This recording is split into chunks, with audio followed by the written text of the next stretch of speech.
So are you homeless? Yes, sir. You are homeless? Yes, sir. All right. And what's your name? Arlena. Arlene? Arlena. Arlena? Yes, sir. I'm working here today. Is evidence of that. All right. So how long have you been homeless, Arlene?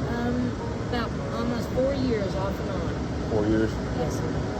So are you from Indianapolis or? No, originally I was from up here, but my family moved to Greensburg, and they've been in Greensburg for about 19 years now. Greensburg? Where is that at? It's about an hour south. Hour south. Yes, sir. So what brought you here? I got beat up by a guy in Greensburg on the railroad tracks, and I was going through pain, and it set me into a panic attack, and I'm a self-mutilator. So I was burning on myself, and then the burning wasn't working, so I cut myself, and I cut all the way through the blood vessel, the tendon, and the muscle. Wow. So they brought me up here, and then I've been up here stranded. Ever since? Yeah. Wow. But it's okay. I walk everywhere and stuff, and I've met a lot of different people and some nice people and stuff. They've helped and everything. Yeah. So what's your plan? I mean, Well, not really for sure right now. I've been wanting to try to get to American Idol because I really want to try to sing and get my voice out there before I pass away. huh? Yeah. So you feel like you're a pretty good singer? Yeah, I can sing okay. I'm kind of tone deaf a little bit, but I can somewhat sing like Macy Gray. Yeah. Yeah. Let us hear something. Well, I ain't never seen someone so shiny.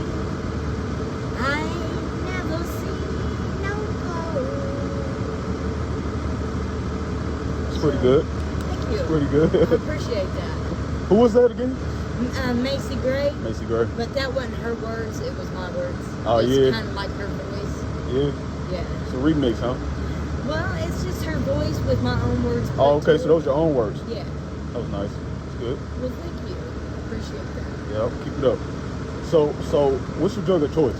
Or, yeah, drug, alcohol. My drug whatever. of choice is alcohol, but I do meth. It's a pain reliever for me because I have thyroid cancer. And I can't get any of the painkillers from the doctors and stuff because I am in active addiction and I have felonies for drugs on my record. So they won't let you do that. If you're an addict or in active addiction and you have felonies for drugs on your record, they will not help you with it, even if you hurt yourself.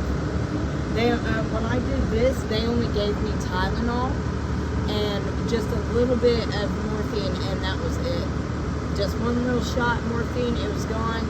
The pain was gone for like maybe 5 minutes, and it came right back, and then told me just to keep taking Tylenol. Wow. Yeah. And I should have had, they had to redo the tendon and everything, put the blood vessel back together and all that, and they should have done reconstruction surgery, but they didn't. Wow. Yeah. That's sad. That's alright. I did it to myself. Yeah. Yeah. So when's the last time did you self-harm? That was actually the last time that I did. I've been trying to just drink more to try to ease my pain. I'm a self-mutilator because I try to get rid of emotional pain, and physical pain is easier to feel and get rid of than emotional pain. So it's easier for me to deal with that way. See. So how old are you? I'm 37. 37? Yes, sir. How many kids? Do you have any kids? I have 3 kids. They're adopted. I've actually altogether, I've had 14 miscarriages altogether. I've actually here recently, I've lost 2 in the last month. And it wasn't due to me drinking or anything. I got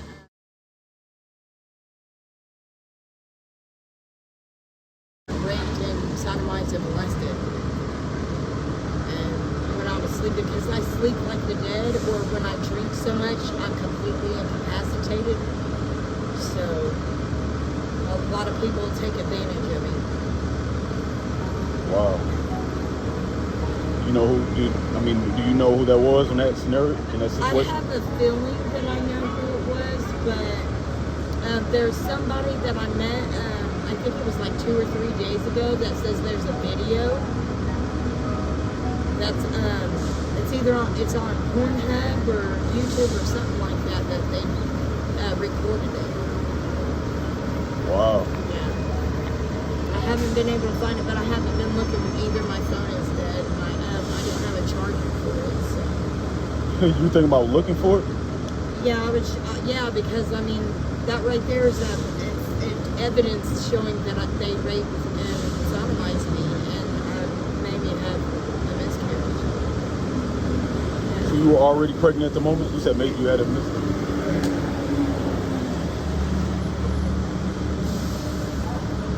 I try not to think about it. That's another reason why I try to drink and nothing. I try not to feel things.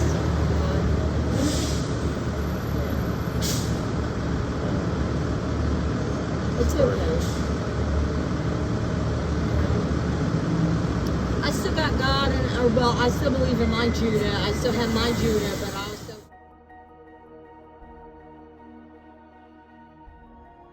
believe in the devil too. So I walk with both. I'm split down the middle. So my religion is a unity. So. Huh, I never heard of that before. Yeah. Could you tell us a little bit about it? Well, when I died, I actually committed suicide it was November 30th, 2019, for a man that wasn't worthy. And when I see my grandma, and she told me that everything that was broken would be fixed.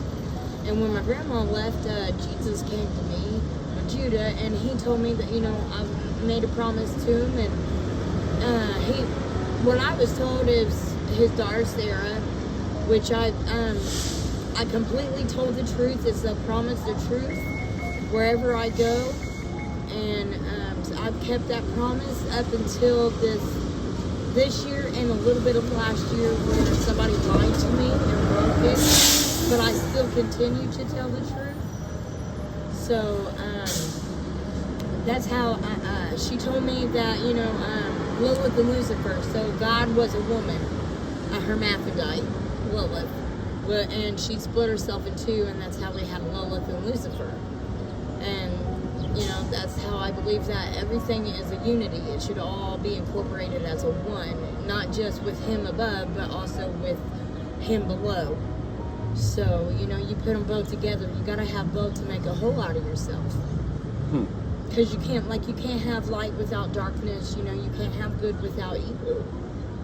And that's how it's supposed to work. And a lot of people's forgotten about that. And a lot of people's forgotten about Judah and how it should really be. It's funny you said that. That just reminded me. It just made me think of like yin yang. Yeah, that's exactly how it is. It really is.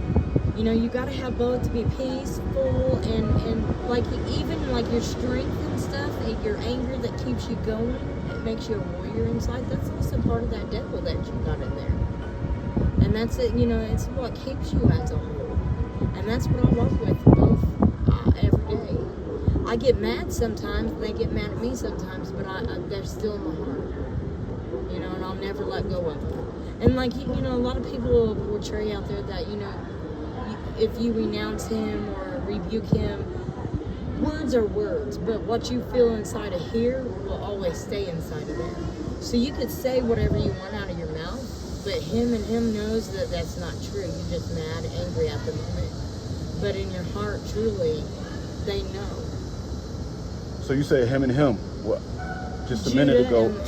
And Lucifer. So what was the Lilith you was talking about? So Lilith was actually God. So Lilith was a hermaphrodite. She split herself down the middle. So it was male and female. So then you have Lilith up above, which is the God that reigns the clouds, the heavens. Mm-hmm. And then you have Lucifer that's down below. You have the, even though he's pure honest in everything, they say that he's evil.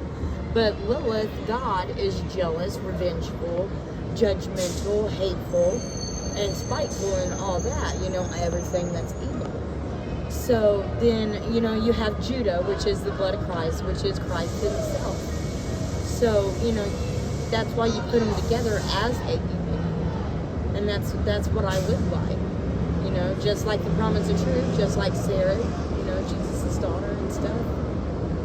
So I don't walk with her anymore, but I still walk with Judah. I still have the spirit of truth in me, and every day I will continue to keep speaking the truth about everything, even if it hurts myself. And I know it's going to hurt others because the truth hurts anyways. So, and it kind of gets me in trouble a lot of times, but I know what I'm doing for him up there, and that's all that matters. You know, I walk with both of them. I'll tell the truth, you know, and that's just how I live my life. Pretty interesting. So do they have churches for that or what? I don't go to a church, but believe it or not, I was on the bus today on the way here, and I actually seen a church that said Zion. And Zion was paradise. And that is the first church that I've seen that actually had Zion. All the other ones are completely different. So I think I'm going to see what that one's about, but most of the time, no, I don't go to church. I talk to him whenever I want to, or half the time I don't even have to say it out loud. He already knows my heart, what I'm thinking, what I'm needing, what I'm struggling with, and you know, and I do pray here and there, but sometimes I think that it's more than a prayer. You need more than a prayer, you know. So Gotta put in some work, huh? yeah, going around helping people, asking them if they're all right, if they need something, what they're struggling with. I think that's a lot more than just praying.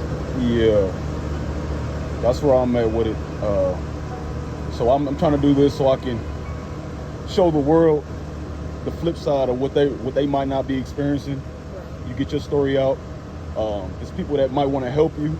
You know what I mean? At the same time, I try to help. You know, I do this, and I try to give people some money to, you know, if I have food at the time, I give them some food, but at least some money that way I can do what they need to do. I appreciate it very much, sir. I'm very grateful, and you're very generous.